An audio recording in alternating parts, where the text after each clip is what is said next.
tu l'enclenches où? Tu appuies sur un des boutons.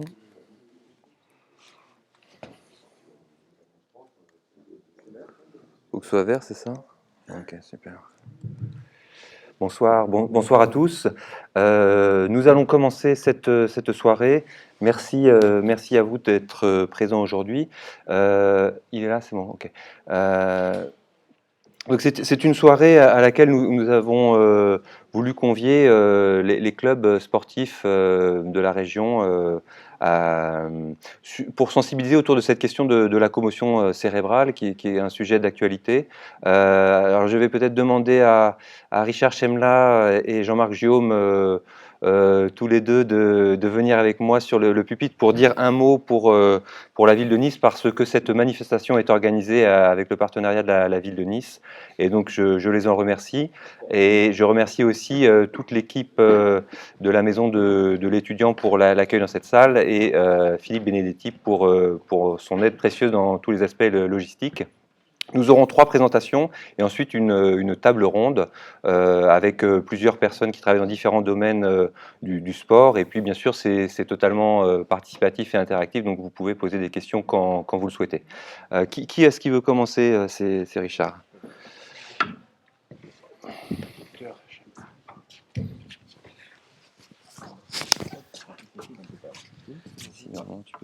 Voilà. Merci. Bonsoir. Merci beaucoup de nous avoir invités sur un sujet qui est passionnant. Vous savez combien pour Christian Estrosi, qu'on représente avec mon collègue Monsieur Job, qui est adjoint au sport, combien la sécurité est importante à tous les niveaux. Vous le savez, si vous êtes des pratiquants, vous pouvez vérifier que dans la plupart de nos installations, nos stades, du défibrillateur aux trousses de secours et aux notions de secours tout le long de l'année, la montée en puissance est faite. Ça, c'est la première chose. La deuxième, c'est parce que avec mon collègue, on n'a jamais eu autant dans une mandature, autant de passerelles entre le sport, la santé et l'écologie. On travaille énormément sur cet autre visage, le développement particulier de sport-santé, d'éducation à la santé, et on l'a vu dans ces crises sanitaires, Covid, combien c'était important, ce volet. Et le troisième point, pour moi, il est plus que passionnant, parce que j'ai passé quand même 36 ans de ma vie professionnelle en neuro, anesthésie, réanimation, où j'ai pu voir l'évolution aussi, on en parlera peut-être, entre le port de la ceinture, le port du casque, et en fait, la pathologie, la neuropathologie s'est déplacée d'embarrure, d'atteinte osseuse, d'atteinte commotionnelle, et on en parlera avec nos collègues radiologues. C'est peut-être vous avez choisi peut-être le sujet le plus qui paraît le plus complexe. On verra qu'après il y a des conduites à tenir, et qui peut-être, je dirais, avec la radiologie, on verra qui est le plus trompeur, et qui est pourtant aussi essentiel, parce que c'est un chemin quelquefois sans retour. Donc c'est important de bien le comprendre. On en reparlera ça ensemble. En tout cas, moi, je vous souhaite une très bonne soirée, et je vous assure de l'importance pour nous, pour toute l'équipe, l'importance de la sécurité, de l'éducation, de la formation de tous les sportifs et de tous les jeunes en particulier. On le voit aujourd'hui, c'est pas la peine que j'insiste sur les pistes de ski, sur la façon de faire, combien on est atteint de commotion cérébrale. Et on en parlera, pas d'embarrure, pas de fracture. On verra tout ça, mais j'en ai peut-être déjà trop dit. Je vais donner la parole à mon collègue, je vous dis, les passerelles sont énormes, et je suis très heureux. Un jour, on en reparlera entre le sport et l'écologie et l'environnement, combien avec Jean-Marc, on travaille sur ces volets-là, et c'est comme ça que je crois qu'il faut le faire. On peut l'applaudir. Alors, trois éléments que je voulais juste en introduction. D'abord, féliciter pour l'organisation, comme tu l'as fait, Richard. Deuxièmement, commotion cérébrale et sport. J'ai à l'esprit, je viens d'une famille de sport de combat, même s'il ne m'en reste pas trop de reste, mais un petit peu encore, la lutte. Et quand je voyais la thématique, je me disais, mais dans les sports de combat, les commotions cérébrales peuvent être différentes si on fait de la boxe. Donc tout dépend des sports. Peut-être que là aussi, il y a plusieurs formes. Et donc ça aussi, c'est intéressant d'avoir ça en tête. Et puis troisièmement, en voyant cette image de notre baie des Anges, tu viens d'en parler. Effectivement, on est en train de travailler, et on associera la faculté de STAPS, de sport aussi, puis tous ceux qui le souhaitent. On est en train de travailler un projet assez novateur entre sport nautique, histoire, environnement et patrimoine pour justement faire connaître à la fois, ça paraît incroyable, mais on a 10 km de littoral et jusqu'à présent, finalement, on n'avait pas tellement développé toute la partie nautisme, vous voyez. Donc bon, on en est loin des commotions cérébrales, mais enfin, je profitais de cette... On peut en avoir aussi, oui. Et donc voilà, donc merci pour ce cycle on va dire, d'intervention sur les commotions cérébrales. Mais enfin, moi j'ai en tête, par exemple, à la lutte, et je remercie dans la salle, il y a Christian Joly qui est ancien CTR, moi j'ai vu des lutteurs, des champions olympiques, petit à petit s'équiper de casques, tout un dispositif justement pour éviter certaines commotions, peut-être pas toujours cérébrales, mais enfin certaines atteintes à l'ossature par des prises, etc., etc. Donc voilà, peut-être que dans la boxe et d'autres sports, il y a d'autres formes aussi, ça peut être des fois très dangereux et très violent. Voilà, voilà ce que je voulais vous dire et merci et bonne soirée. Le micro. Hop. Merci Jean-Marc, merci Richard. Ouais, tu peux couper. Alors nous allons commencer cette première partie de soirée avec 3 interventions. La première sera faite par le docteur Nicolas Capet, qui est neurologue au centre hospitalier Princesse Grace à Monaco et qui a initié avec moi cette démarche sur les commotions cérébrales sur la région azuréenne.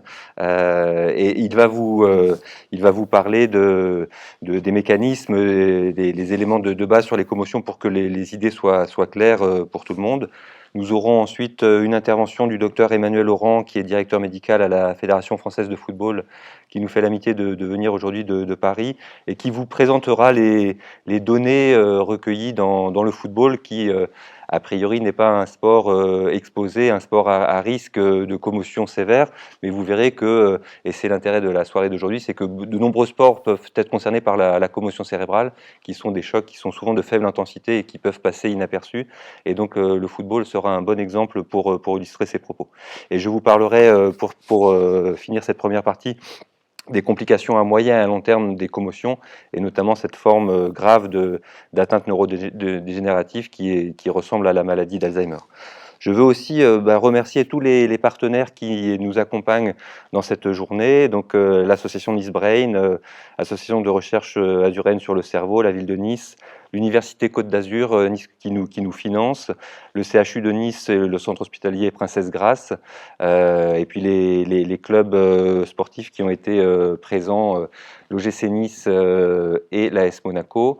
Remercier Liliane Mondeau pour le centre d'imagerie médicale de Monaco, l'université Laval au Québec avec notre parrain Pierre Frémont, qui est un pionnier dans les commotions cérébrales outre-Atlantique, qui nous aide beaucoup sur le développement de cette thématique ici. Remercier la Fédération française de football, la maison de l'étudiant, les laboratoires Eurofin avec 2 intervenants qui participeront à la table ronde tout à l'heure, la faculté de STAPS avec Serge Colson qui sera aussi à la table ronde, et puis vous dire que toute cette manifestation s'intègre dans le cadre de la manifestation autour de la Semaine du cerveau, qui est une manifestation nationale qui vise à vulgariser toutes les informations et toutes les données scientifiques autour du cerveau. Et donc nous aurons une deuxième partie de soirée avec une table ronde avec, vous ne vais pas tous les citer, mais de nombreux intervenants qui seront autour de moi sur le canapé pour discuter certains points spécifiques qui nous paraissent être des points d'importance pour la commotion. Et puis, ça sera aussi l'occasion d'une discussion avec l'auditoire pour soulever des questions précises qui pourraient vous intéresser. Sans plus attendre, je vais demander à Nicolas Capet, au docteur Capet, de bien vouloir me rejoindre au pupitre. Et je vais installer ta diapositive, c'est le numéro 2, c'est ça? Je vais le faire, merci. Okay. Merci à toi.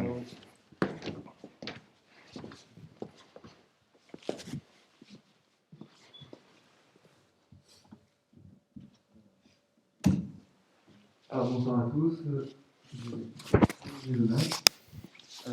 Remercier la maison d'étudiants qui nous fait le plaisir et l'honneur de venir ici, la ville de Nice qui compte beaucoup à travers notre recherche de patients, parce que c'est avant tout, en tant que médecin, ce qui nous intéresse, c'est de prendre mieux en charge les joueurs qui sont victimes de commotion.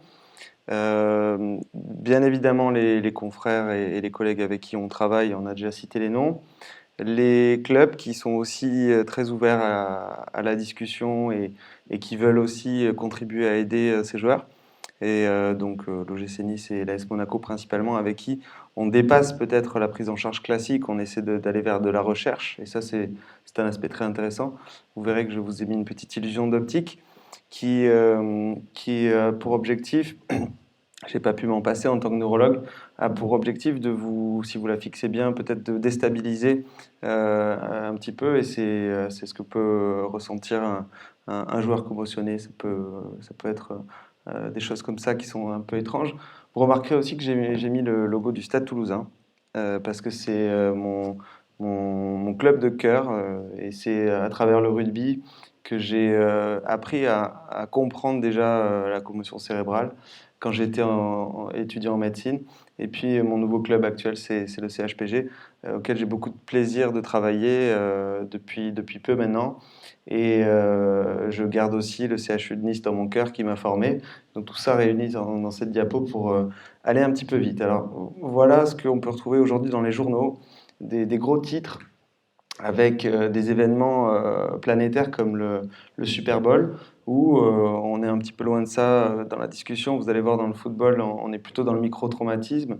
Mais il ne faut pas oublier que ça vient de là, ça vient de la boxe, de la dementia pugilistica, qui est la démence de la boxe, qui était là, finalement, le premier domaine dans lequel on a regardé des cerveaux en autopsie et on a vu les lésions neuropathologiques liées aux commotions cérébrales, et qu'on n'est plus depuis de nombreuses années dans des symptômes subjectifs, même s'il faut aujourd'hui les comprendre. Et puis Snoop Dogg, parce que c'est quand même un très bon rappeur. Alors, une petite vidéo, je ne la mettrai pas en entier parce qu'on n'a pas trop de temps, en anglais. Players of sports and recreational activities receive between 2.5 and 4 million concussions. How dangerous are all those concussions? The answer is complicated and lies in how the brain responds when something strikes it. The brain is made of soft, fatty tissue with a consistency something like jello. Inside its protective membranes and the skull's hard casing, this delicate organ is usually well shielded. But a sudden jolt can make the brain shift and bump against the skull's hard interior. And unlike jello, the brain's tissue isn't uniform. It's made of a vast network of 90 billion neurons, which relay signals through their long axons to communicate throughout the brain and control our bodies. This spindly structure makes them very fragile, so that when impacted, neurons will stretch and even tear. That not only disrupts their ability to communicate, but as destroyed axons begin to degenerate, they also release toxins, causing the death of other neurons too. This combination of events causes a concussion. The damage can manifest in many different ways, including blackout, headache, blurry vision, balance problems, altered mood and behavior, problems with memory, thinking, and sleeping, and the onset of anxiety and depression. Every brain is different, which explains why people's experiences of concussions vary so widely. Luckily, the majority of concussions fully heal and symptoms disappear within a matter of days or weeks. Lots of rest and a gradual return to activity allows the brain to heal itself. On the subject of rest, many people have heard that you're not supposed to sleep shortly after receiving a concussion. Alors je me permets de couper, comme ça on va rentrer dans le vif du sujet en douceur. Cette vidéo elle est disponible sur internet, elle fait suite à l'article de la conversation que je vous ai montré.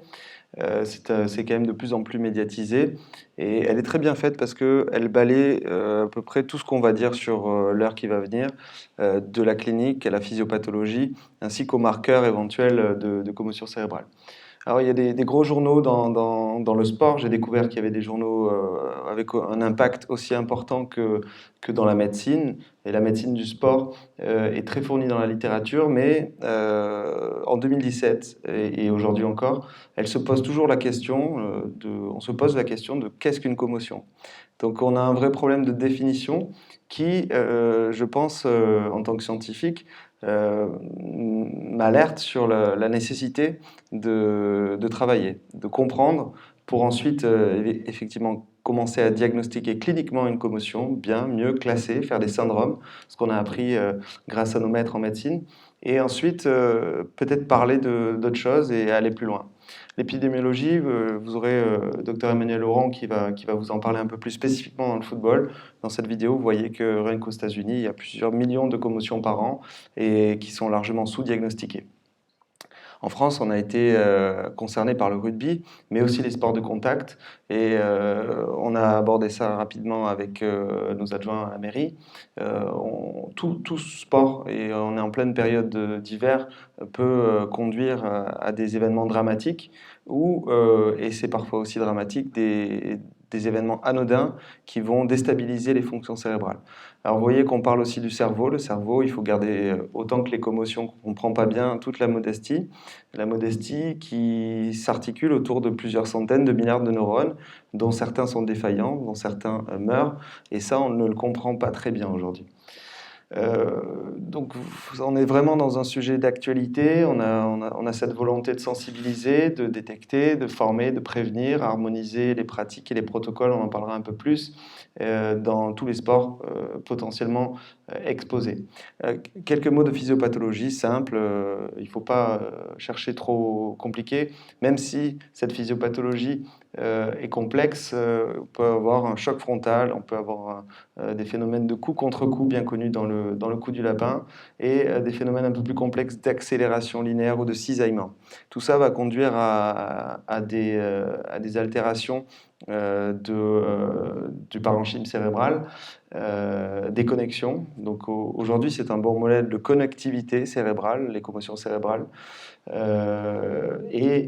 voyez que la définition, elle tarde à apparaître dans la littérature. Ça peut être un coup direct, mais indirect. On peut très bien recevoir un coup au niveau du corps et les forces sont transmises au cerveau, qui dans la boîte crânienne est inextensible et vient frapper les régions antérieures et postérieures.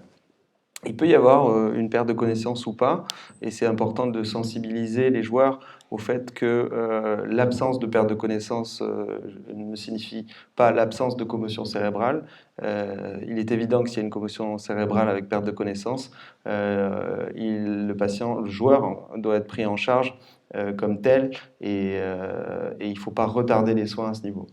Normalement, si les choses sont bien faites, la nature est bien faite, la résolution est spontanée, mais vous allez voir qu'elle tarde parfois, et quand elle n'est pas complète, c'est là qu'il y a un vrai intérêt à ce que les médecins et les coachs des clubs sportifs soient formés et interviennent, et puissent avoir des bases sur quoi réfléchir. Vous avez vu que c'est une liste qui est très importante. On peut expérimenter à la fois des troubles très subtils, subjectifs, de fatigue, de faiblesse, qui traduisent des processus neurologiques défaillants, probablement, des douleurs au cou, mais on peut tout à fait avoir une crise d'épilepsie. Et c'est pas rare, hein, je vous montrerai volontiers une prochaine fois des crises d'épilepsie sur le terrain, et il faut savoir les diagnostiquer. On a de récentes données qui nous viennent du Canada qui ont tendance à nous faire penser que ce n'est pas parce que la gravité clinique, donc une crise d'épilepsie ou une perte de connaissance est là, que c'est un mauvais facteur pronostic d'évolution de la commotion cérébrale. Et ça, on ne comprend pas bien, hein. On a tendance à croire que plus le joueur est altéré sur le terrain, plus c'est grave. Il peut s'agir d'un simple choc, sans a priori des conséquences particulières, pour engager de façon durable et péjorativement la carrière ou les mois à venir de joueur, quoi. Et donc on se retrouve face à ce que les Canadiens appellent un paradoxe, puisqu'on ne sait pas vraiment de quoi on parle, de traumatismes crânio-cérébraux légers, de commotion cérébrale, on s'appuie sur historiquement l'échelle de Glasgow, sur l'examen neurologique, Et puis maintenant sur des examens radiologiques et biologiques. Vous voyez qu'il y a un énorme champ de travail et on s'appuie surtout sur l'anatomopathologie quand le joueur est décédé pour une raison X, mais ça peut aussi être lié à la gravité du traumatisme, des anomalies en anatomopathologie qui ressemblent, et là le docteur Renaud David va vous en parler un peu plus en profondeur, à la maladie d'Alzheimer ou des syndromes apparentés. Donc des démences ou des maladies neurodégénératives induites ou déclenchées, anticipées par la répétition de commotions cérébrales d'évolution relativement défavorable dans ces cas-là. Et c'est souvent des joueurs qu'on voit à la consultation qui ont entre 40 et 50 ans. Donc des processus qui viennent bien en amont par rapport aux maladies neurodégénératives classiques dites démence apparentée Alzheimer. La physiopathologie élémentaire, c'est que les gros axones, les fibres blanches qui permettent la communication des régions du cerveau à distance vont se rompre sur le choc et donc là on a des changements microstructuraux où on va avoir un dépôt de protéines tau, c'est pour ça qu'on le classe dans la maladie taupathie en référence à ce grand groupe de maladies type dégénérescence frontotemporale ou Alzheimer. On peut avoir aussi une altération secondaire qu'on ne comprend absolument pas bien, qu'il faut étudier, une inflammation qui commence à être documentée dans le liquide céphalorachidien, dans le sang. On a besoin de marqueurs qui nous permettent de suivre cette évolution de l'inflammation qui elle-même va causer des dégâts surajoutés aux dégâts microstructuraux liés au choc. Enfin, nous avons les conséquences fonctionnelles, tertiaires, qui s'appuient sur les conséquences cliniques du patient, principalement. Vous le verrez, ce sont des patients, si vous en avez déjà été victime, qui expérimentent des troubles de la statique, pour lesquels un grand bénéfice de kinésithérapie, d'expertise ORL, d'autoneurologie, on en parlait hier avec un confrère ORL au CHPG, le docteur Lavagna, sont très contributifs dans la prise en charge de ces joueurs parce que l'impact fonctionnel dans leur carrière, mais même dans leur vie de tous les jours, on peut parler aussi des troubles psychiatriques, sont importants. Enfin, vous voyez qu'on arrive sur une classification qui a tendance à évoluer de façon péjorative dans le temps, sans parler du risque de coup contre coup et puis de seconde commotion cérébrale qui est bien documentée. On a des commotions d'évolution favorable, c'est la grande majorité, vous verrez, et des commotions d'évolution lente. Et ce syndrome post-commotionnel qui pour moi est un fourre-tout, qui justifie qu'on s'y penche plus, parce que c'est l'intérêt est principalement là. Parce que ce sont des patients qui spontanément ne récupèrent pas correctement et pour qui la prise en charge est la plus indiquée. On pense, mais on a un point d'interrogation qui persiste. En tout cas, on a de gros arguments dans la littérature scientifique, et notamment grâce à l'autopsie de joueurs décédés, que ce schéma qui évolue sur plusieurs années va conduire à l'accélération d'une maladie neurodégénérative peut-être sous-jacente. Donc, je vais aller plus vite sur les diapos suivantes, comme ça on va avancer, on va rentrer dans le cœur du sujet avec les autres orateurs, mais on a eu la chance de rencontrer le professeur Pierre Fréon au Canada, qui nous a aussi formés dans ce domaine, qui veut articuler les choses depuis plusieurs années de façon relativement simple, avec des actes de prévention, qui s'orientent vers un discours positif. Il ne faut surtout pas priver de sport, c'est ce qui nous amène à discuter aujourd'hui ensemble, c'est parce qu'on aime ça, on veut que les règles soient respectées, notamment les règles du fair play. Il faut que bien évidemment les clubs aient un environnement adapté. On sait que la majorité des commotions cérébrales ont lieu à l'entraînement, tout simplement parce qu'il y a plus d'entraînement que de matchs, donc c'est là où il faut intervenir si vous voulez protéger vos joueurs.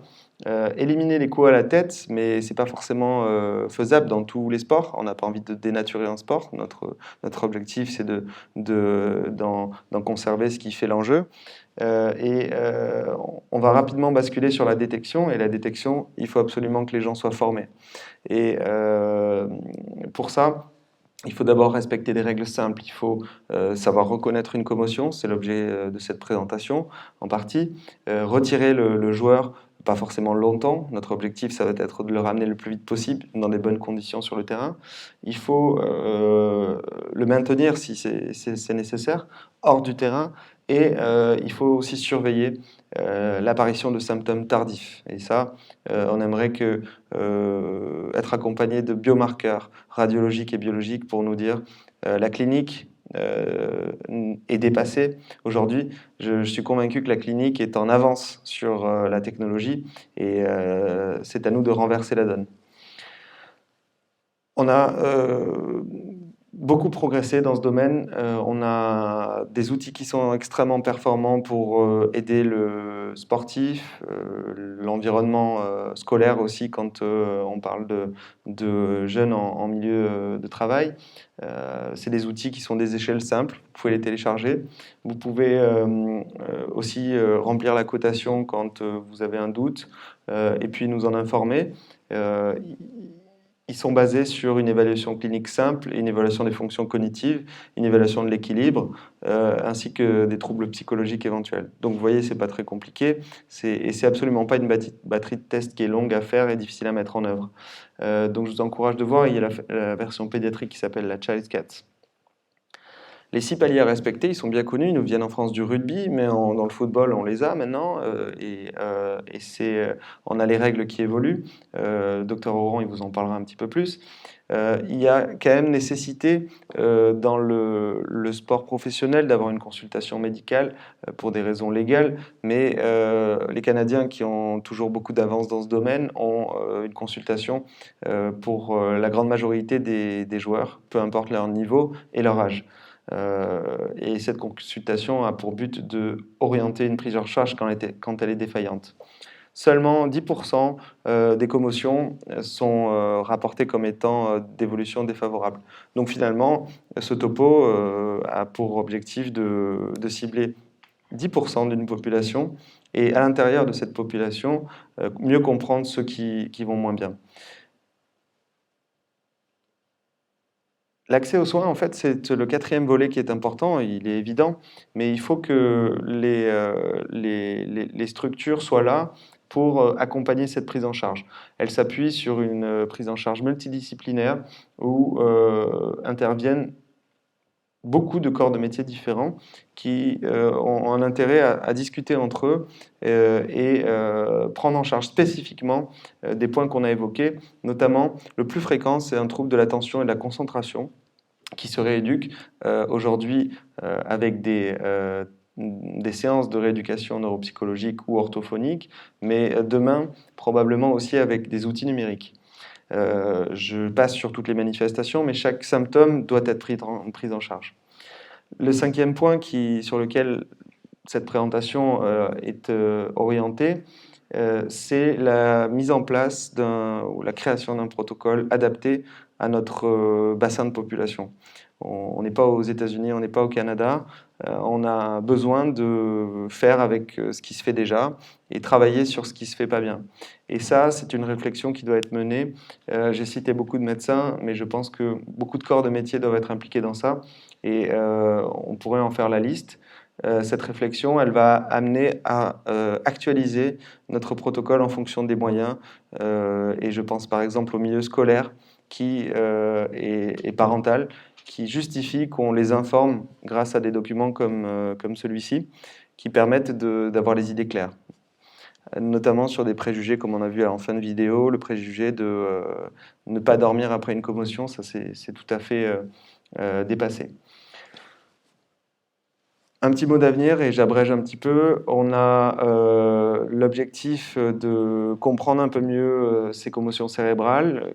Il s'agit, à mon sens, d'une médecine personnalisée, sur laquelle les seuils en biologie sont dépassés. On en discutait tout à l'heure lors d'une réunion avec les biologistes d'Eurofin. On a besoin de s'appuyer sur des variables intra-individuelles, c'est-à-dire les fluctuations de marqueurs biologiques dans le sang, tout à fait accessibles, pour certains connus, mais qui méritent à être encore travaillés.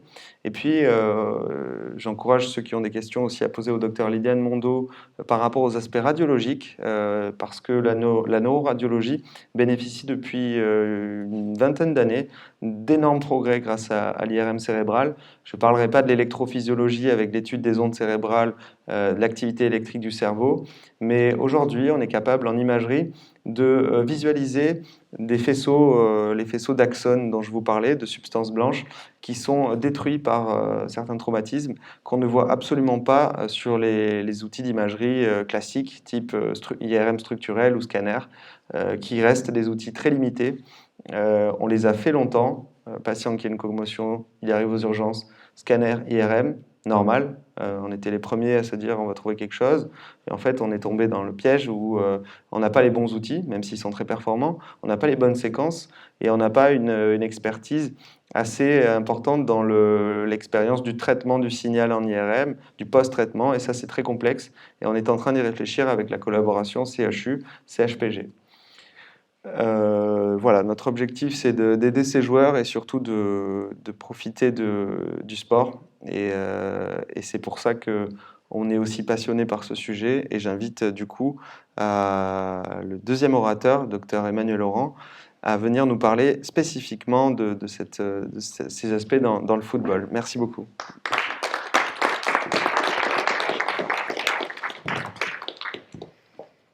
Je pense qu'on peut monter un peu le son. Vas-y.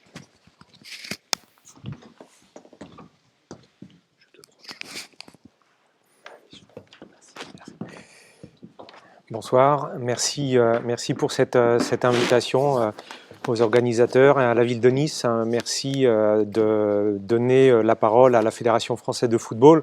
Et en fait, le but, c'est pas du tout de parler du football, mais ça va être d'essayer d'orienter vers tous les sports. On est très en retard par rapport au rugby, mais on rattrape pas mal notre retard sur le football, le hand, le basket, le judo et tout ça. Et il y a un vrai travail avec le ministère des Sports et le CNOSF pour prendre en compte cette problématique des commotions cérébrales dans le sport. Donc, bien sûr, beaucoup de journaux parlent du football. Est-ce que c'est un vrai danger? Et on sait que la première revue médicale sportive, c'est l'équipe. Et finalement, l'équipe m'a encore interrogé la semaine dernière sur cette problématique des commotions. Donc, il faut faire attention à tout ce qu'on lit et de se rendre compte surtout qu'on prend ça très au sérieux au niveau du sport. Alors, le foot de haut niveau, c'est quand on regarde les études, et notamment ce qu'avait décrit Prienne en 2018, en reprenant un petit peu tous les sports, on se rend compte que sur le chiffre important qui est de 1,5 commotions pour 1000 heures de jeu par sportif, on se rend compte que par rapport au rugby, on est 6 fois moins. Donc on peut se dire, bah non, finalement, c'est pas très inquiétant. Sauf que j'ai réalisé une étude en 2018 où j'ai interrogé tous les sportifs des équipes de France, de toutes nos équipes de France, des 17 équipes de France. Et en fait, en leur demandant une seule chose, est-ce que vous avez déjà eu une commotion cérébrale? En leur posant bien les questions, en leur expliquant ce que c'était une commotion cérébrale. Et finalement, on se rend compte que 15% des garçons avaient déjà eu une commotion cérébrale et 21% des féminines avaient eu une commotion cérébrale. Donc finalement, est-ce que véritablement on a les bons chiffres décrits? Si on va un peu plus loin au niveau du foot professionnel, comme on voit sur le tableau en haut à droite, globalement on est à 24, 14, 18, 17 commotions cérébrales. Et quand on regarde les chiffres depuis le début de la saison, on n'a pas 1,6, on a 0,46 commotions pour 1000 heures de jeu par joueur, ce qui fait qu'on a une commotion cérébrale tous les 60 matchs, alors qu'on a une blessure à la tête. Donc ça peut être n'importe quelle blessure, une petite plaie, un petit hématome, etc., sans commotion cérébrale déclarée, tous les 6 matchs. Mais là encore, est-ce qu'on parle véritablement des bons chiffres? On se rend compte que depuis qu'on a mis en place l'obligation, on est dans une expérimentation avec la FIFA, Donc sur les remplacements supplémentaires pour commotion. Pour ceux qui ne connaissent pas le foot, on a le droit à 5 remplacements lors d'un match. Et maintenant, pour une commotion cérébrale, un médecin, quand il déclare une commotion cérébrale, a le droit de faire un remplacement supplémentaire. Donc, peut être à 6 remplacements. Et depuis qu'on a mis cette expérimentation en place, eh ben, on a eu quand même 11 remplacements supplémentaires. Et finalement, on se rend compte que l'année dernière, on avait 17 commotions, enfin les 2 dernières saisons, 17 et 18 commotions sur une saison. Et là, bizarrement, puisqu'on peut remplacer plus facilement, ben on a déjà 18 commotions cérébrales en mi-saison. Donc là encore, attention aux chiffres dont on parle, mais c'est peut-être ce que l'on veut, et c'est en tout cas ce que je souhaite, c'est mettre en évidence que ça existe. Alors, quels joueurs sont touchés? C'est généralement des défenseurs, et puis des gardiens, des attaquants, des milieux, et je suis désolé, la vidéo ne marche pas, mais les autres marchent. Quand la Fédé de foot a supporté et supporte régulièrement des thèses, on a eu plusieurs thèses et on a fait une analyse sur 3 années de commotion cérébrale où on a repris toutes les vidéos en match et on a essayé de voir quelles étaient les spécificités. Et en fait, on s'est rendu compte que dans 61% des cas, c'était un duel aérien, joueur contre joueur. Et puis après, 14% des cas, c'était joueur contre un gardien de but. Et puis, on parlait tout à l'heure, notre collègue parlait de la problématique de comment ça arrive, est-ce que ça touche la tête forcément, le reste du corps. En fait, on se rend compte que dans le foot professionnel, 47% des commotions sont des têtes contre têtes. Et puis après, 16% membres supérieurs contre tête. Alors, membres supérieurs, ça peut être épaule, coude, poing, etc. Et là, on se rend compte que sur une autre étude, on a vu que le lieu de survenue, il est surtout en milieu professionnel au niveau des matchs, dans 85%, et dans 15% au niveau des entraînements. Alors ça peut toucher aussi des arbitres, c'est la seule que j'ai trouvée au niveau des arbitres, mais il va très bien. Et en fait, ce qui est intéressant, c'est est-ce qu'à chaque fois qu'il y a une commotion cérébrale, suspecté, est-ce qu'il y a une faute? C'est-à-dire, est-ce que l'arbitre siffle une faute? Eh bien, en fait, pas du tout, puisque 64% des commotions cérébrales qui ont été déclarées après le match, il n'y avait pas de faute du tout. En fait, c'est un duel, tout simplement, et le joueur subit cette commotion cérébrale. Et si on va un peu plus loin, c'est ce qu'on voit dans le tableau en haut, quel est le devenir du joueur sur le terrain? Et là, c'est un petit peu embêtant, c'est-à-dire que 53% des joueurs qui ont été diagnostiqués commotionnés le lendemain ou le surlendemain ou au moment du match ont repris et ont fini le match. Ça veut dire que c'est quand même très embêtant, c'est-à-dire qu'on passe à côté de pas mal de problématiques. Je vous parle du foot professionnel, mais le foot amateur, j'ai également fait une étude en 2018-2019 sur la saison et en fait, on a vu que toutes les blessures déclarées en match ont été analysées et on s'est rendu compte que c'était la 3e localisation des blessures dans le foot amateur. La première étant la cheville, la 2e le genou et la 3e c'est la tête. C'est quand même un petit peu embêtant. Ça correspond à 7,4% de toutes les blessures. Donc le risque est élevé et le risque est d'autant plus élevé que le niveau est important. C'est-à-dire qu'il y a moins de risques quand on joue au niveau départemental et beaucoup plus quand on joue au niveau national. Par contre, il n'y a aucun impact de la commotion du terrain sur la commotion. C'est-à-dire que certains avaient émis l'inquiétude que le fait de jouer sur un terrain synthétique, on avait plus de commotion. Ça n'a pas été démontré dans cette étude. Et là, donc depuis 2018, on a mis en place au niveau du foot professionnel un règlement qui oblige la déclaration des des commotions cérébrales. Donc, on a d'abord la première des choses, c'est de reconnaître. Quand vous êtes sur le terrain, c'est pas toujours aussi simple de reconnaître. Quand on a les deux joueurs qui sont au sol, on se dit bah, les deux ont une commotion. En fait, il y en a un qui a une vraie commotion et l'autre qui prend un coup mais sans commotion. Donc en fait, la difficulté du médecin, du soigneur, ça va être de reconnaître, de rentrer sur le terrain. On a le droit de rentrer sur le terrain et on a la possibilité d'avoir une évaluation de 3 minutes.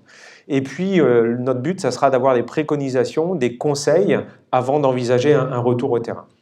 Et là, la problématique, là on était juste avant sur un match de Ligue 2, mais là on est sur un match de Gambardella, c'est-à-dire des U19, qui est la Coupe de France, et on a des matchs où il n'y a pas de service médical, et donc là la problématique c'est de la vraie reconnaissance. Et quand on regarde ce qui se passe avec ce joueur qui arrive, il essaye de marquer, ce joueur du FC Nantes, et paf, il loupe le but, le gardien, ça va, ouais, c'est bon, allez, j'ai rien du tout, je me relève, est-ce qu'il n'y a pas une commotion? Et le problème, c'est que durant le même match, deuxième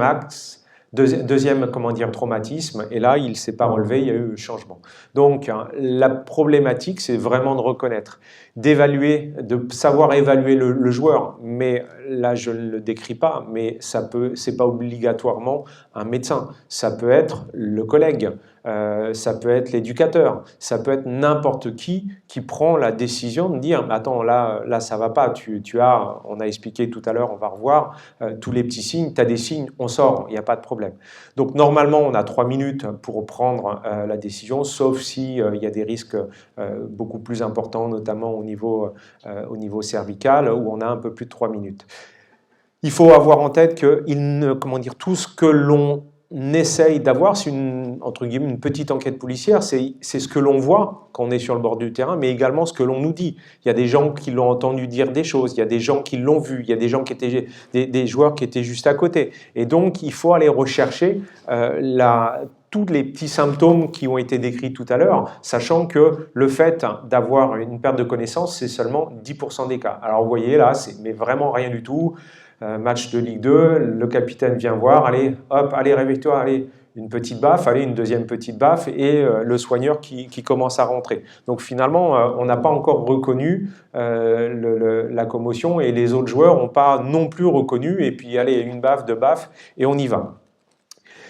Dans le football professionnel, on a la possibilité de plus en plus, et au niveau international, et on essaye de le mettre en place au niveau Ligue 1, Ligue 2, mais le problème de coût nous embête, on a un consensus sur des images vidéo qui nous donnent un élément important pour aider le médecin. Et on a, depuis 2019, avec une revue internationale de Davis, qui a noté 6 signes vidéo importants. Et là, vous allez voir, le premier des signes, c'est l'absence de mouvement. Là, vous allez regarder le gardien de but, voilà, il est au sol, il se retourne, et là, il ne bouge plus. Premier signe de commotion cérébrale, absence de mouvement pendant plus de 2 secondes. Deuxième signe, on parle des convulsions, mais ça peut être la tétanie, c'est l'incoordination motrice, et vous allez voir ce joueur en Coupe du Monde, ce joueur marocain, hop, voilà, et là, incoordination motrice, un crise tonique, et le joueur a sa commotion cérébrale. La suite, il prend 2 baffes ou une baffe par le médecin et il reprend le jeu. Troisième signe vidéo, la perte de tonus musculaire. Et là, vous allez voir comment un joueur peut être une poupée de chiffon suite à une commotion. Le joueur allemand, paf, il prend le coude. Et là, pouf, une vraie poupée de chiffon. Il n'y a plus rien qui tient. Tac. Et là, hop, et je tombe. Cinquième, 1, 2, 3, 4, 5, l'absence de protection lors de la chute. Vous allez voir ce joueur de Montpellier cette année qui, lors du duel aérien, hop, là il tombe, mais là il ne se retient pas du tout. Quand on va voir, alors c'est pas lui il a rien, mais l'autre qui est sonné, on essaye de le relever, dépêche-toi, ben non finalement ça va pas du tout, ben non en effet ça va pas du tout, et regardez comment il tombe, il se retient pas du tout, pof. Voilà. Et puis la dernière chose, alors là, c'est vraiment en vidéo qu'on peut voir ce genre de choses, mais le médecin de Valenciennes a été très bon dans ça, c'est l'absence de regard, l'absence l'absence ou un regard qui est vague. Et là, vous allez voir, il prend juste une petite claque, pas grand-chose, mais là, il n'est plus avec nous. Regardez, là, il est où? Ben, je ne sais pas. Hop, je ne sais plus, et j'ai envie de reprendre, et il a gueulé sur le médecin parce qu'il voulait reprendre. Voilà, on a ces 6 signes vidéo qui nous aident, et donc l'évaluation, quand on a le talkie pour le médecin avec quelqu'un dans les tribunes qui dit « attention, moi j'ai regardé de nouveau », c'est quand même beaucoup plus facile, même si c'est pas toujours… il faut que ça… avoir des médecins ou des kinés qui seront formés, mais c'est quelque chose qui peut aider vraiment le médecin sur le terrain. La prise en charge, une fois que les signes de commotion sont reconnus, il faut éliminer bien sûr les signes de gravité, notamment au niveau cervical, et ça c'est essentiel. Et là on voit, et c'est en 2 parties. Ah. Je pense qu'il n'y a plus de batterie ou…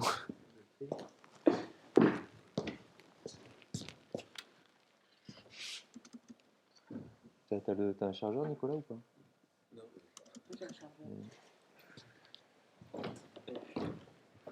Donc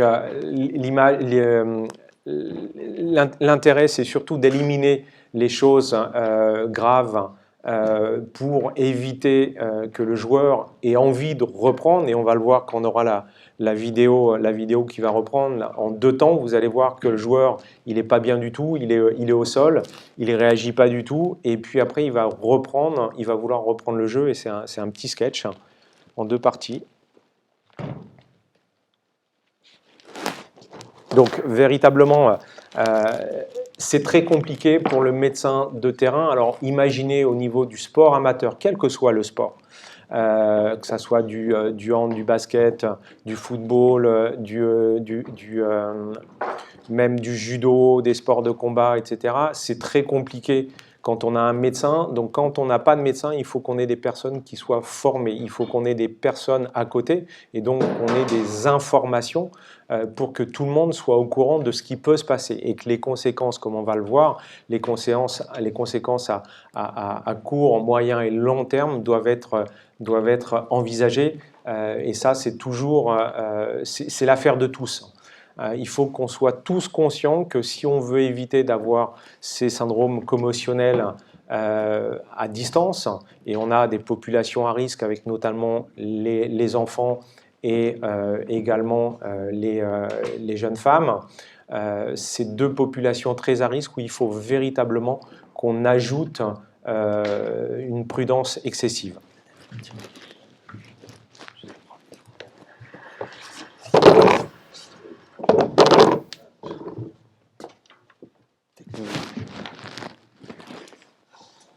Je rattrape avec le fil.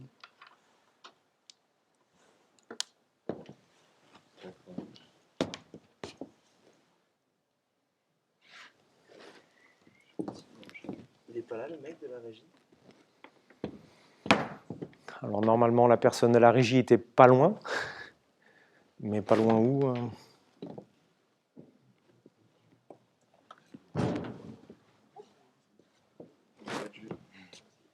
Ah, donc c'est tout qui a sauté? Bah non, enfin ouais, c'est peut-être après. C'est le visio qui a sauté. Attends, si. Attends, Ah si, c'est bon, c'est en train de se relancer là. C'est bon.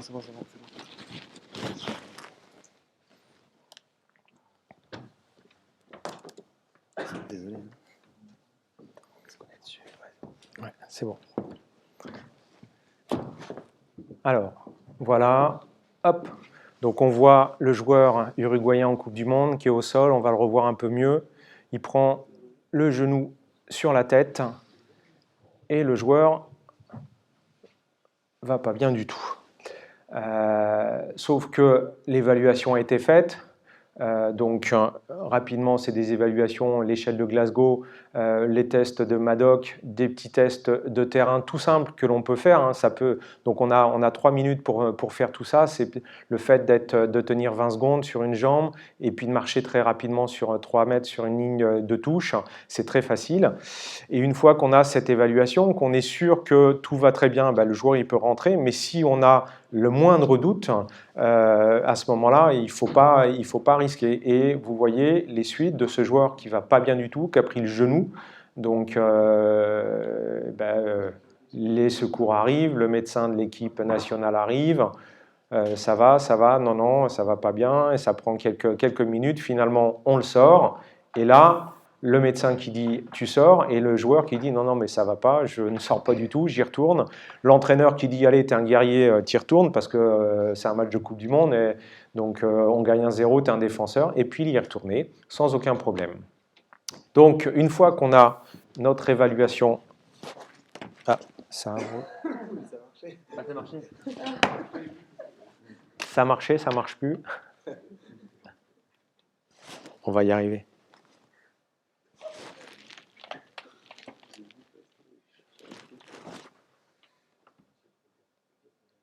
Donc une fois qu'on a notre évaluation, le plus important, c'est de pouvoir juste après se dire qu'on ne l'a pas remis sur le terrain. Ayez en tête que le joueur peut avoir dans sa conduite, il n'a pas cette notion qu'il a eu la commotion, il n'a qu'une envie, c'est d'y retourner. Et puis vous avez tous les joueurs qui sont autour qui ont également envie qu'il y retourne parce qu'on a besoin de lui. Donc vous imaginez qu'en termes de responsabilité, elle est importante et c'est la responsabilité de tous, ça c'est évident.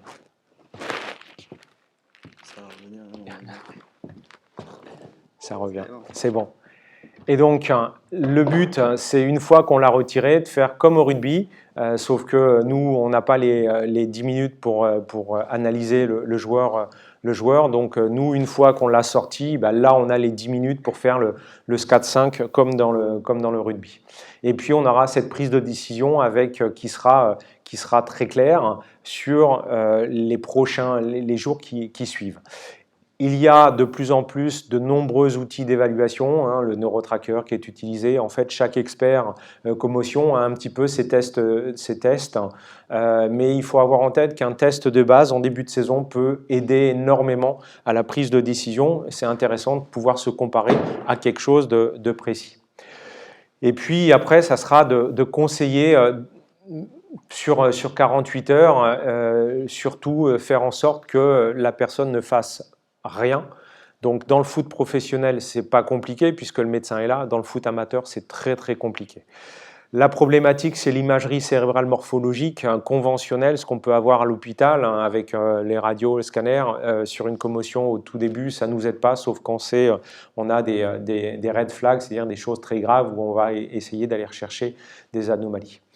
Depuis qu'on a mis ces règles en place en 2018, c'est-à-dire de fait de le sortir, d'avoir 3 minutes pour l'examiner, de le sortir et puis d'obliger le joueur à avoir un expert commotion dans les 48-72 heures et une deuxième fois avant la reprise, on s'est rendu compte que depuis ça, on avait 38% des joueurs sur la saison 2017-2018 il y avait quasiment 50% des joueurs qui reprenaient en moins d'une semaine, même qui ne s'arrêtaient pas du tout, 13% des cas en 2017-2018. Et depuis qu'on a mis cette nouvelle réglementation, les choses sont rentrées dans l'ordre. Et en fait, maintenant, 77% des joueurs de foot professionnels ont un arrêt entre 9 et 28 jours.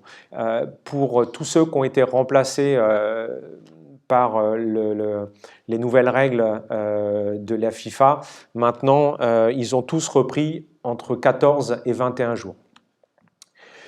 Le retour au terrain, c'est exactement la même chose que le rugby, sauf que nous, on n'a pas l'entraînement, c'est sans tête et sans contact, c'est le dernier palier.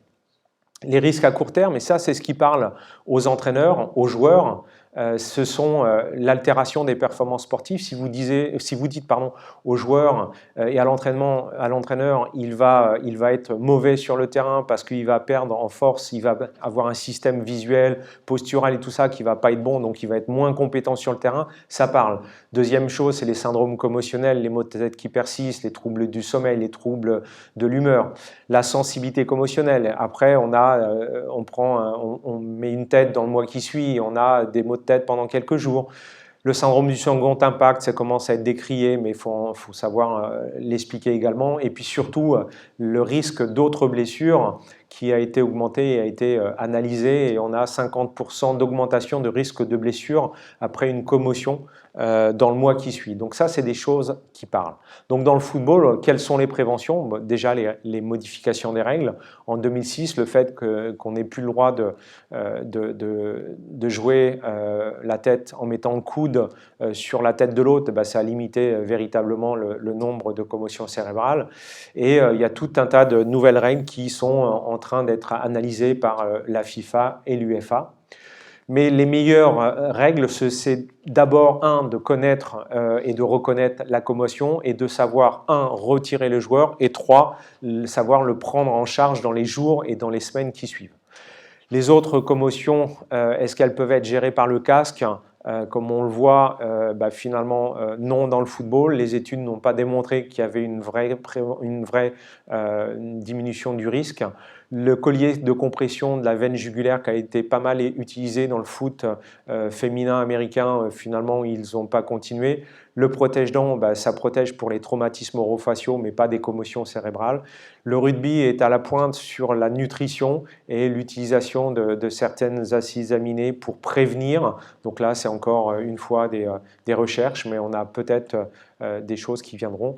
Les risques à long terme, on en parlera juste après. Et donc l'évolution, pour terminer, c'est d'informer les joueurs, les staffs, le rôle des syndicats des joueurs, des joueurs amateurs, parce qu'il y a un syndicat d'éducateurs qui est important, former les médecins, les kinés, la place de la vidéo et puis le changement des règles qui devrait limiter le nombre de commotions dans le foot professionnel et le foot amateur. Voilà.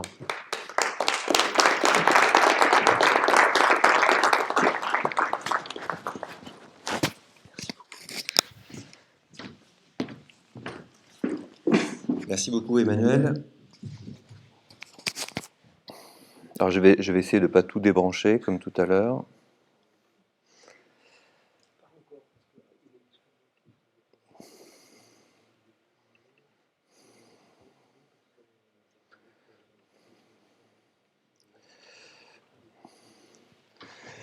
Et alors je vais poursuivre sur la dernière partie de cette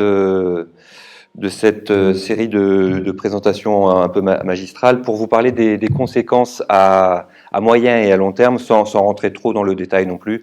Alors d'abord pour parler des conséquences à moyen terme et qu'est-ce qu'on appelle des conséquences à moyen terme de ces commotions cérébrales qu'on va aussi plus décrire comme des commotions cérébrales avec des symptômes persistants et qu'on a des définitions qui sont assez claires maintenant.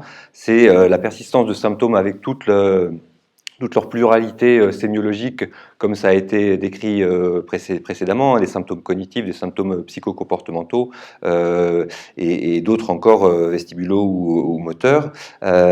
C'est une persistance après 2 semaines chez l'adulte et une persistance après 4 semaines chez l'enfant. Voilà, c'est ça qui va faire la définition d'une commotion avec des symptômes persistants qui vont nécessiter un accompagnement et une prise en charge. Alors on se rend compte, alors notamment je parle aujourd'hui des jeunes publics et nous en parlerons dans la discussion de dire pourquoi c'est important de considérer aussi les jeunes publics et notamment les adolescents qui sont pratiquants sportifs, c'est qu'on se rend compte que dans cette cohorte de 200 adolescents, la durée moyenne de récupération est de 22 jours, mais qu'on a quand même 22%, donc presque un quart des sportifs qui vont avoir des symptômes qui persistent après 28 jours, ce qui est quand même considérable, et que, comme vous l'a décrit Nicolas et Emmanuel, les symptômes peuvent être très polymorphes et il faut savoir les rechercher. Ce n'est pas forcément ceux auxquels on pense spontanément, comme de l'amnésie ou des céphalées qui doivent vous alerter, mais on a des symptômes comme des troubles du sommeil, de l'irritabilité, des modifications comportementales, des éléments anxieux, des éléments de dépression qui peuvent être présents et que vous devez absolument rechercher.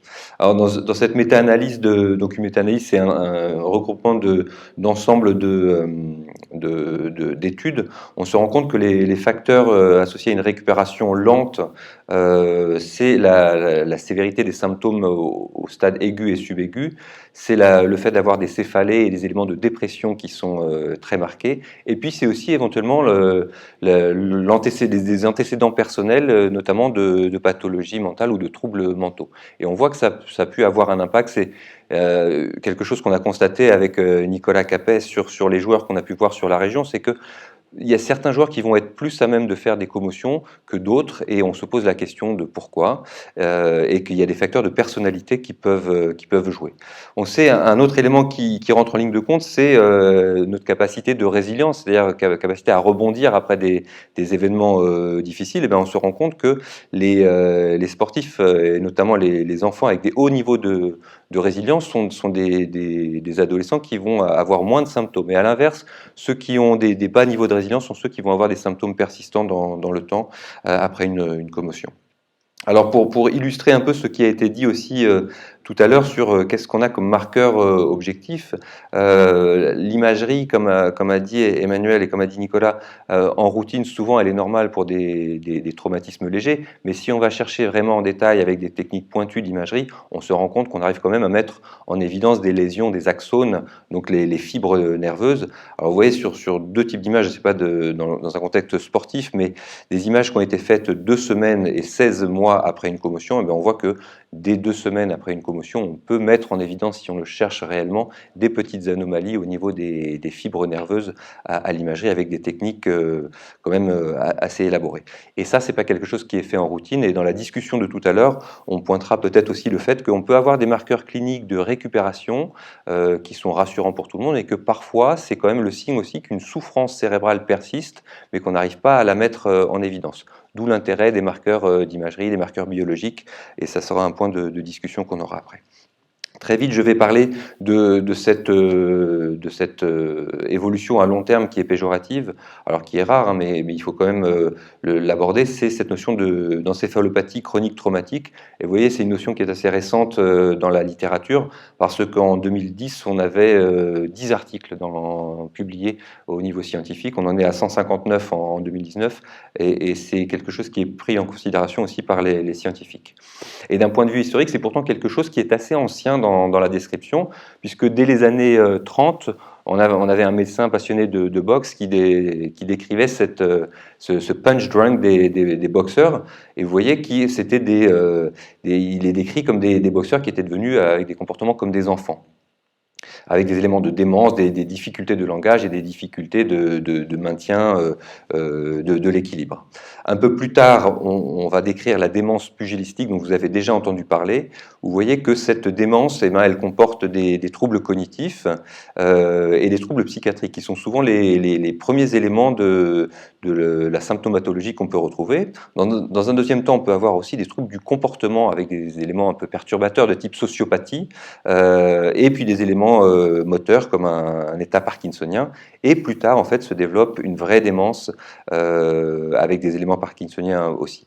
Et la notion d'encéphalopathie chronique traumatique, elle date des années 40 à partir de la description d'un boxeur qui lui avait montré des symptômes totalement atypiques, c'était des éléments de paranoïa et des symptômes dépressifs, donc pas du tout des éléments de démence tels qu'on les entend au sens classique. Et les études se sont développées par la suite, où on a commencé à regarder dans le cerveau ce qui s'était passé, et là on a mis en évidence ce qu'on appelle des dégénérescences neurofibrillaires, qui sont des anomalies qu'on retrouve notamment dans la maladie d'Alzheimer. On le voit aussi chez les militaires, parce que, comme le disait Nicolas en préambule, ces symptômes ne sont pas forcément liés à des chocs directs, mais chez les militaires qui sont exposés à des blasts, c'est-à-dire le souffle des explosions, on se rend compte qu'avec le temps, ils ont des symptômes qui sont proches de ceux qu'on retrouve chez les sportifs. Donc plus récemment, c'est Bennett Omalu aux États-Unis qui a mis le sujet sur le devant de la scène dans le football américain, en montrant effectivement le lien entre l'évolution péjorative chez les joueurs de football américain, donc pas de soccer, et le fait qu'ils pouvaient mourir plus précocement, ou au moins développer des éléments démentiels avec des anomalies cérébrales totalement caractéristiques. Donc, comme je vous le disais, si on doit essayer d'identifier qu'est-ce que c'est que cette pathologie traumatique chronique, c'est une pathologie qui va évoluer en plusieurs étapes, et les premiers éléments ne sont pas forcément les plus évocateurs quand on pense à une maladie d'Alzheimer ou une démence. Vous allez voir, c'est des éléments de modification de la personnalité avec de l'irritabilité, de l'apathie, la perte de la motivation, des éléments de dépression, voire des éléments suicidaires. Et dans un deuxième temps, vous allez avoir des troubles cognitifs avec des pertes de la mémoire et puis des mouvements neurologiques anormaux. Et dans un dernier temps, vous aurez des troubles du langage, des troubles de la marche, tout un cortège beaucoup plus large. Donc ça ressemble à une maladie d'Alzheimer, mais vous avez des troubles de la personnalité et du comportement qui sont souvent majeurs et souvent au premier plan par rapport à ce qu'on décrit dans la maladie d'Alzheimer. Et alors là, là où ça devient peut-être aussi intéressant de s'intéresser à la question, c'est qu'on a un effet cumulatif. On pense les études montrent qu'à partir de trois commotions durant sa vie, on est plus à risque d'avoir des symptômes qui persistent et on aura plus de mal à s'en remettre, et que les troubles de la mémoire peuvent persister dans le temps.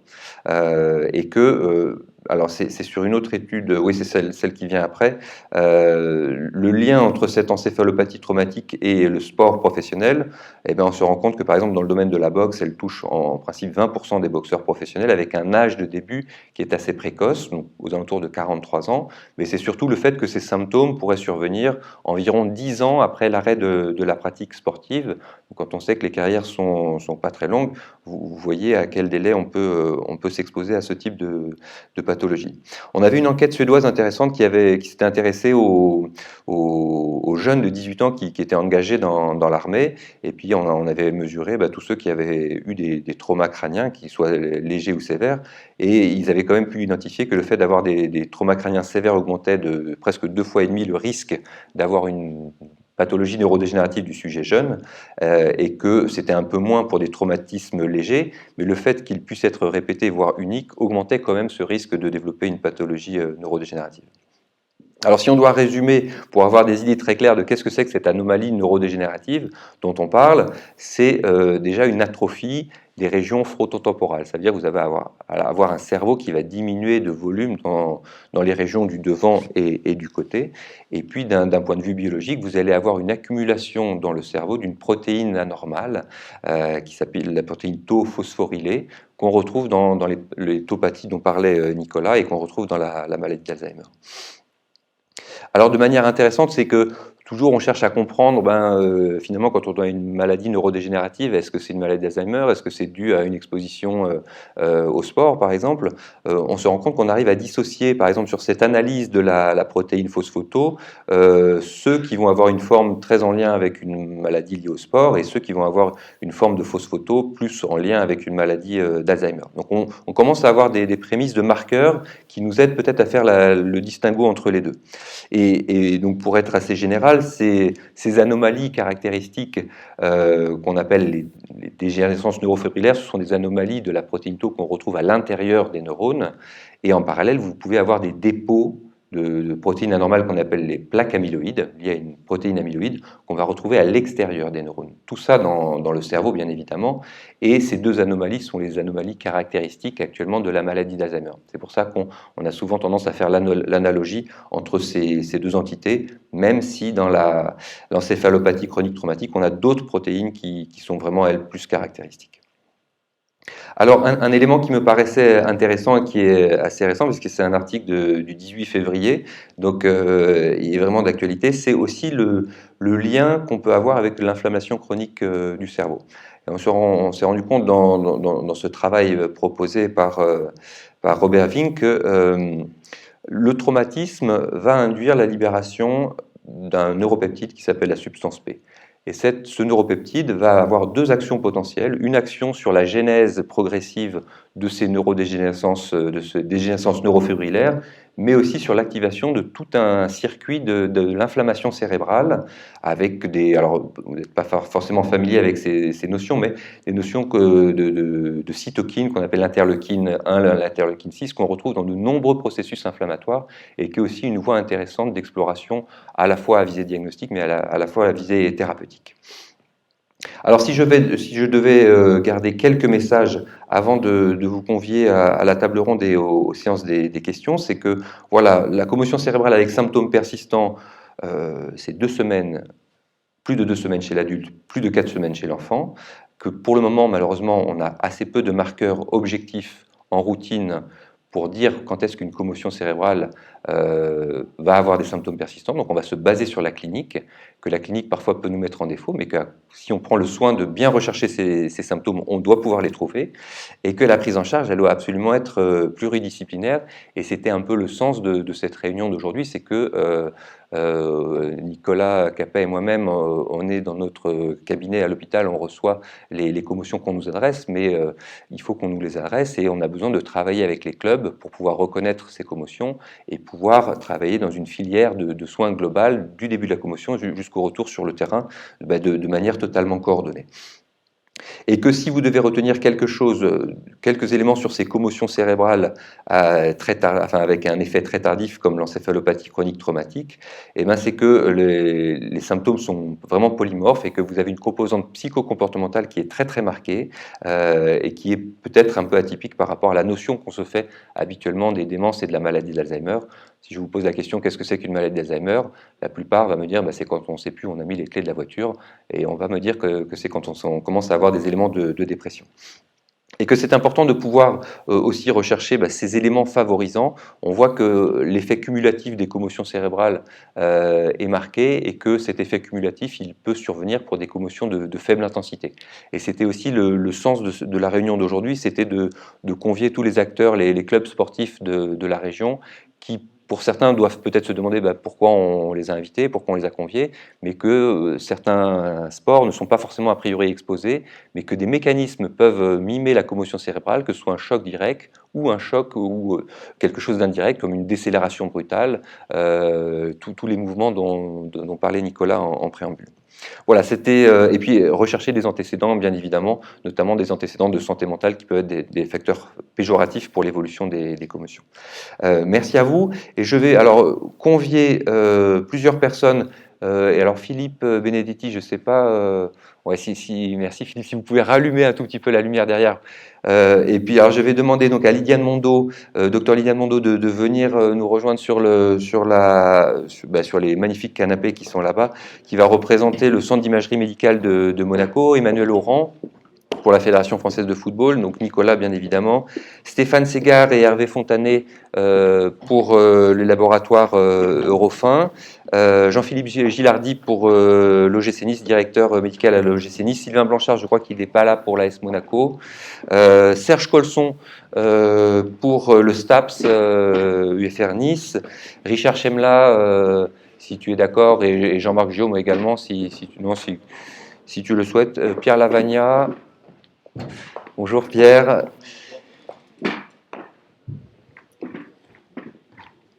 Alors, donc là, vous avez bien compris, là on est là pour discuter tous ensemble et puis se poser les questions, mais l'idée c'est que c'est pas toujours facile de commencer à discuter. Alors on s'était proposé d'avoir quelques questions, quelques éléments de réflexion, dont certains ont été abordés notamment par Emmanuel. Est-ce qu'on a un intérêt à faire des évaluations cognitives ou des évaluations tout court pré-saison pour pouvoir avoir une ligne de base quand ensuite on va avoir un joueur commotionné et pouvoir mettre en évidence une différence. Alors il y a des pour, il y a des contre. Je ne sais pas si tu veux, Emmanuel, dire un mot là-dessus par rapport à ton expérience dans le football et sur ce qui pourrait être applicable éventuellement dans d'autres sports, en sachant que ça nécessite d'avoir un plateau technique pour faire ces évaluations. Mais alors peut-être avant que tu le dises, juste pour l'illustrer avec par exemple cette échelle de la SCAT5 dont parlait Nicolas tout à l'heure, qui est l'échelle d'évaluation des symptômes qui est utilisée dans la majorité des sports actuellement, qui comporte certains éléments de test, notamment un test qui consiste à vérifier l'intégrité de votre mémoire en vous demandant de rappeler 5 mots que vous aurez à apprendre. Et ben on se rend compte que par exemple l'utilisation de ces 5 mots en pré-saison ou après une commotion ne montre pas de différence significative. Donc c'est un premier exemple que certains tests, quand ils sont faits en pré-saison et après une commotion, peut-être qu'ils ne sont pas pertinents. Un deuxième test qui va prouver le contraire, c'est l'utilisation de ce test pervers qu'on utilise en neurosciences, le test de Stroop, qui consiste à dire la couleur des mots qui sont écrits. Alors quand vous voyez le mot écrit en vert, c'est facile, mais ensuite on inverse les couleurs et les mots et ça devient beaucoup plus difficile. Et on se rend compte que par exemple l'utilisation de ce type de test est saillant puisqu'on voit des différences significatives en pré-saison et après une commotion. Voilà, c'est des éléments de réflexion et je ne sais pas si Emmanuel, tu veux lancer la discussion et puis elle est bien évidemment ouverte à tout le monde. Alors, pour répondre très facilement, c'est une bonne pratique qui est maintenant obligatoire au niveau UEFA, au niveau FIFA, sur tout ce qui est compétition internationale. Maintenant, il est demandé que tous les joueurs qui participent à une compétition, championnat d'Europe, Coupe du Monde ou pas, ou autre compétition, jeunes et non jeunes, puissent avoir un test de référence. Donc, ça serait la bonne pratique. Maintenant, c'est très difficile de convaincre tous les clubs de le faire, étant donné qu'on a très peu de commotion cérébrale, on n'en a même pas une par équipe, par année, et c'est très compliqué à mettre en place parce qu'on n'a pas forcément les experts aussi facilement, hein. C'est 30-35 joueurs qu'il faudrait tester, donc il faut que l'expert libère du temps pour ces 30-35. Bon, c'est très compliqué à mettre en place, mais c'est normalement reconnu comme une très bonne pratique. D'accord. Est-ce que quelqu'un veut rebondir dessus ou dans la salle? Je ne sais pas. Alors, du coup, je ne sais pas quel sport vous représentez globalement. J'ai entendu qu'il y avait des sports de combat tout à l'heure. Est-ce qu'il y a d'autres sports ou des gens qui veulent lever la main pour dire quel sport ils pratiquent pour qu'on sache un peu qui est dans l'auditoire? Hockey sur glace, ski alpin, karaté, rugby, boxe. On en a oublié certains. Lutte. Oui, donc taekwondo, d'accord. Volleyball. Ouais, bah, écoutez, on a un panel assez large. Alors, je ne sais pas si vous vous reconnaissez dans vos pratiques et dans ce qui a pu être présenté, si dans vos clubs respectifs, vous avez déjà été exposé à ce type de risque et comment vous appréhendez la situation. Est-ce que ça vous paraît opportun d'évaluer en pré-saison? Est-ce que c'est faisable? Est-ce que c'est opportun de le faire comme ça se fait dans le football? Si quelqu'un veut prendre la parole, et puis là, sur la table, bien évidemment, les collègues, n'hésitez pas.